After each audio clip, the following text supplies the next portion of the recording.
Great.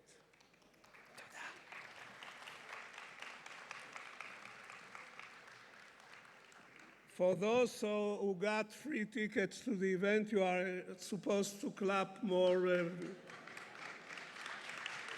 Good.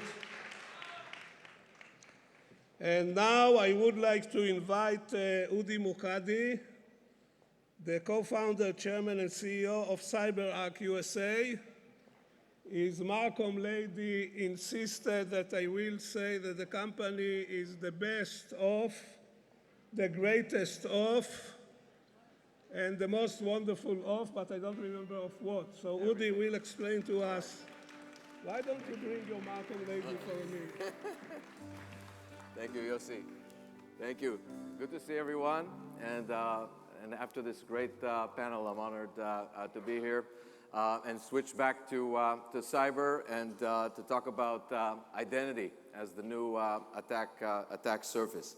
But pleased to be back at Cybertech and to see such a great agenda for today. CyberArk, that's what we do. We live and breathe identities, and we conduct surveys on the matter, and what we're seeing is proliferation of identities. Of course, with digital transformation, as was talked about today, the adoption of cloud, we have more and more human identities for every persona, but we also have a proliferation of machine identities. And actually, from a survey we found, there are 45 times the amount of machine identities than the employees in a company. So imagine a company with 10,000 humans, they're going to have a lot of identities, but behind the scenes, applications and bots and systems all communicate to each other, application to application, using secrets, using identities. And the concern of organizations we surveyed, number one concern is credential theft, and definitely privileged credential theft. So while we always talk about identity is the new perimeter, and we definitely believe in that with the adoption of cloud and work from anywhere. What we're talking about here today is identity is the attack surface. It's the holy grail and really benefits the attacker in the attack chain, and I'll talk about that today. Speakers before me really talked about some of the events of the last year. I'm just going to go about this quickly. If you dissect the major attacks of the year, and Nadav talked about the Uber breach, I'm talking about actually the latest Uber breach, and CyberArk analyzed it on our blog. It was all identities, using MFA fatigue to get in, leveraging credentials to move laterally, eventually finding privileged credentials to take over all systems. Similar identity attack was the attack against Okta. And ransomware was mentioned, and countries affected by ransomware. And boy, there was one country that was really affected by ransomware, and that was Costa Rica. We have great friends and partners and customers who told us about how devastating it was at the beginning of 22 to be affected by Costa Rica, by ransomware in Costa Rica. And it just shows you that the attackers don't just go after organizations, they go after countries, and including small countries. And they also, it's not a drive-by and we're not going to come back. In recent months, we've seen attackers actually return, whether they're leveraging new ways in, like third-party, using third-party vulnerabilities to get in, but attackers have revisited and came back for more in breached entities. So when we talk about identity, or you're all familiar with the kill chain, the Lockheed Martin kill chain, I want to talk about the identity attack chain and how attackers are actually, whether they're on the inside or on the outside, and how they first got in. The method is really to steal credentials, to get some form of initial access, and then steal credentials to move laterally, whether it's laterally from workstation to workstation, and then leveraging it vertically from workstation to server, from workstation to cloud environments, from workstation to DevOps environments, and then the attacker has the ability to really go after the target itself, whether the intent was to plant ransomware, whether it was to destroy, whether it was to set up a backdoor or exit with data. Credentials and identities are the attack in the attack chain and are the attack surface. Nadav and others before me spoke about the attackers are innovating. I have to tell you that at CyberArk, it's just something we bring to the room. We always talk about it. When we're planning, when we're researching, when we're developing, we always talk about the fact that you have to assume that the attackers are innovating, and they are innovating. And so there was some mention today, I'll go over it quickly. There's business innovation. Everything around the fact that you don't have to be a specialist in ransomware, and you can really rent ransomware, you can get ransomware as a service and monetize, and how they monetize on ransomware. Everything on now that you can buy identities and credentials. There's a whole market where you can buy that initial footprint to get that initial footprint to a workstation with an employee. And of course, that's the business innovation, and there's of course the attack innovation, more and more going after third-party vulnerabilities as a means to get into one-to-many types of attacks. And of course, we're seeing them leverage new tools or tools that proliferated from nation states, tools that are proliferating from nation states into the hands of attackers on a regular basis. And so obviously, that's what we do here. That's what we stand for. We have to combat their innovation with our innovation and be very pumped and positive about it, because we can do that. So I want to give a few examples and also a few things to think about.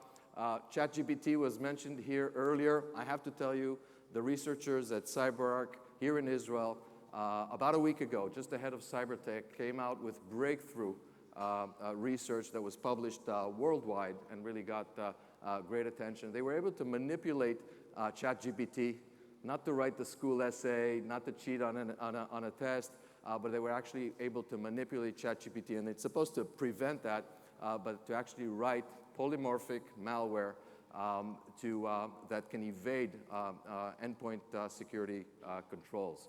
And of course, modern endpoint controls are not just tracking signatures like old antivirus was, but they're actually trying to track behavioral changes. But our researchers were able to ask the generative AI to create malware that would behave differently in trying to achieve the same task and to mutate as it goes. And just thus, the intent was not for us to release malicious code out there, but actually to prove that AI can be used easily to create modern attacks that can evade endpoint detection and response, and that there's a lot of meanings for that. We have to assume breach. We've always said that we have to assume, even based on the amount of phishing successes, when companies test their phishing response, we have to assume that the adversary will make that initial footprint, and and that they can now use more and more tools to do that. Secondly, you have to assume that AI will be used also for evil, and of course that we have to take innovation, as was said earlier here today, we have to innovate with AI to actually be more on the preventative side and on the protective side. And again, breakthrough research from CyberArk on this matter. Another topic I'd like to talk about is we have to more and more consider how we protect cookies. There's more and more sessions that start with the browser. Our employees are remote.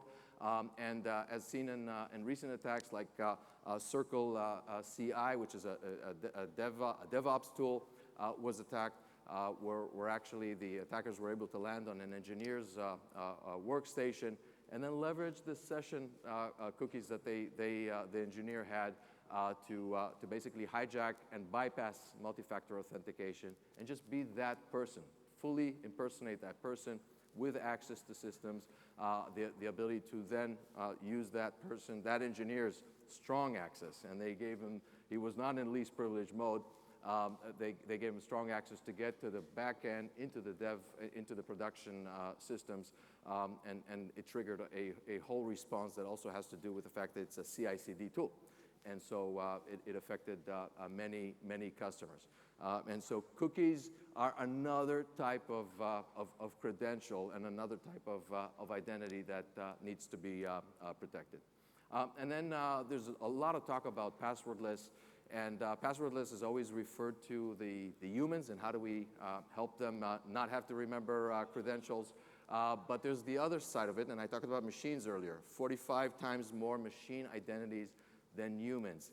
How do we do passwordless for them? And actually at CyberArk, we call it secretless, managing that authentication, managing the communication between applications and databases, applications themselves, and managing those machine identities.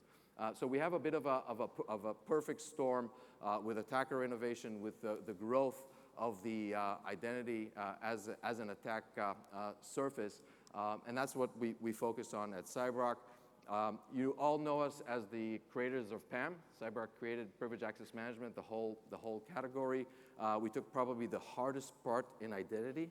How do we manage privileged access? How do we allow the right users to have the right access when they really have to do administrative and complex tasks? But in the last couple of years, CyberArk expanded to all identities. We also secure workforce, machine identities, and on top of privileged access, least privilege on the endpoint, and we do that in one platform that serves all of these types of users and identities to access all types of resources. We talk about borrowing the concepts from PAM, where we really put strong controls on that administrative user and applying intelligent privilege controls on all types of users and identities, but doing that in lightweight fashion so that customers can really adopt one platform for all types of identities. We've been investing in that innovation and making that one platform, but coming to it after evolving from the toughest problem, which is privilege access management. You heard privilege escalation. It's in every element of the major attacks and why it's so important. So we wake up every morning at CyberArk. Many of us wake up here in Israel at CyberArk with the mission to really be very impactful and protect our customers against cyber threats so they can really move forward and embrace the digitization and the digital economy. And since we're here in Israel, I want to speak about, and people talk about Startup Nation. One of the things I'm very proud about in CyberArk is that we're an example of Scale-Up Nation. I think that's, you'll see what we were trying to say over here about CyberArk is that we went the long path. Many of our customers said, privileged access management, identity security, it's mission critical.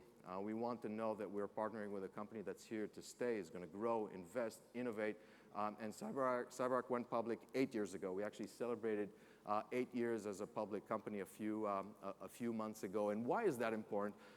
It's important because that gives you the ability to really think long, do everything in a long-term perspective, not have to I would say, adjust for a particular shareholder and others. We're traded on NASDAQ and established a durable long-term company that can invest in innovation, can acquire, and we've made about 7 or 8 acquisitions over the years, many of them here in Israel, so that we can both innovate and add functionality to our platform.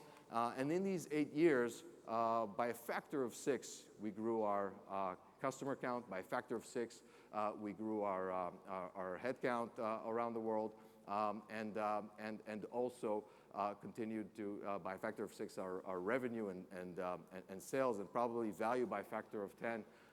But a lot of it is here in Israel. We have research center here in Israel.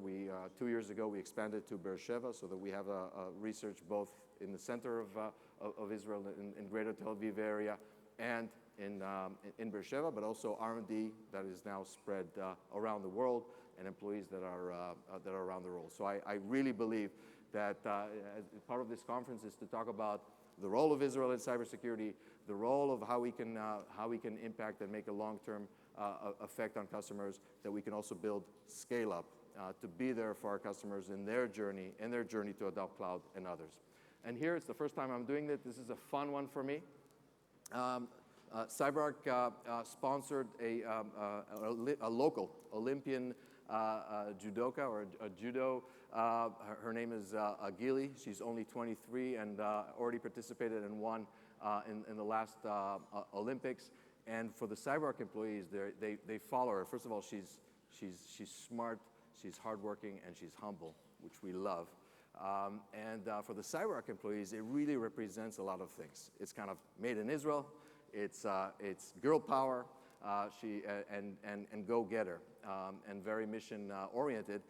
And also in CyberArk, we do a lot, as the Reed Bainish just talked about with Asaf, about the role of women in cyber. We do a lot of initiatives, both in hiring, both in empowering women in cyber. Our very own Karen Eldor, who's the VP of our Tech Alliances, will be speaking today on the panel on the role of women in cyber. I wanted to put up that opportunity to share that with you. Now, how does that mission that we have here in CyberArk, how does it also manifest itself in terms of what it looks like in the market? So I mentioned to you that CyberArk basically created the Magic Quadrant, created the category of privileged access management, which is the Magic Quadrant you see on your left, and we're top on the right, as they're really for the 4 years in a row since this quadrant, the Gartner Quadrant, was created. But also last year, as I mentioned, we expanded to all identities and into access. Last year, the quadrant on your right is the access quadrant, and CyberArk moved up to the leader position. So basically, out there, CyberArk is the only company that is a market leader in both Magic Quadrant for access and for privileged access management. It's a lot of work. As you saw in those photos, I had more hair 8 years ago, although it could be an optical illusion. And so with that, bringing that both together, it really makes CyberArk the identity security company. And we, as I mentioned, we wake up every day thinking about the attack surface, enabling our customers to do the digital transformation, seeing how attacks are evolving, and bringing something that is a protective layer, because we can be proactive against attacks, and putting these protective layers so that our companies can thrive and move forward. So with that, appreciate everyone here, and thank you. Thank you.